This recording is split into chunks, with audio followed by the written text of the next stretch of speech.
We had Sophie by then, and we moved to this house in 1987 on the day of the big storm night.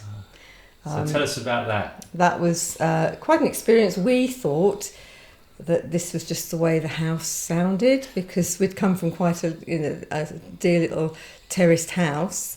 So we were quite insulated, and this obviously was a bigger house and had more windows, and all the noises we heard we just thought was just the house making different noises. Yeah, I know. It was when the slates started coming off next door's roof that we began to think something might be a little more amiss. Yeah. But and we lost, there was we have a flat bit of the roof at the top of the house, and which was a big area of lead, and that flew off, it turned out, and landed in, did we ever find it? It just disappeared. Yeah, it just disappeared, Don't know. Yeah. Oh, you never found it? No, never found it. Oh, someone probably nabbed it for a penny or two. Yeah. So that was all.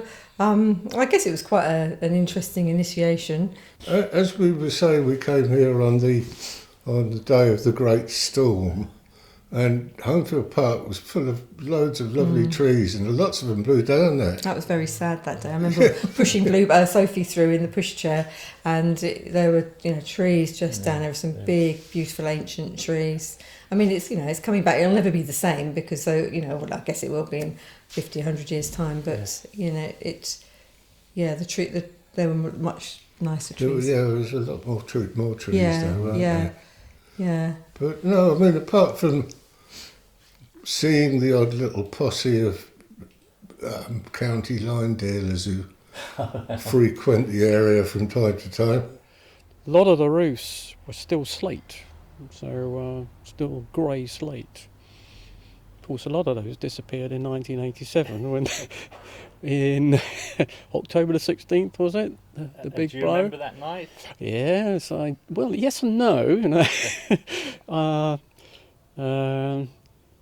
Yes, I remember waking up and with the windows were rattling rather excessively. In those days, we, as most people, still had the sash windows, and they were sort of completely airtight, and they always rattled like crazy when there was a draft. But this was something else. But we just put some strips of newspaper, got up in the middle of the night, put some strips of newspaper down the cracks, between the panes, and went back to sleep.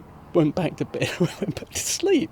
So only woke up in the morning, and I went to the back bedroom, and I went to look into the garden, and I couldn't see out the window properly, and I thought, suddenly, I can't focus on it, I can't see properly, there's something wrong with my eyes. And I realised that the glass was completely salted up, because the sea had been atomised, if you like, and it was crusted. The sea was, the salt had encrusted the window. So it's only when he opened the window and opened the back door, realised that the shed had disappeared, and looked out in the front, and there were slates all over the roads, great big holes in the roads, in the roofs, I should say. So it was quite an exciting time.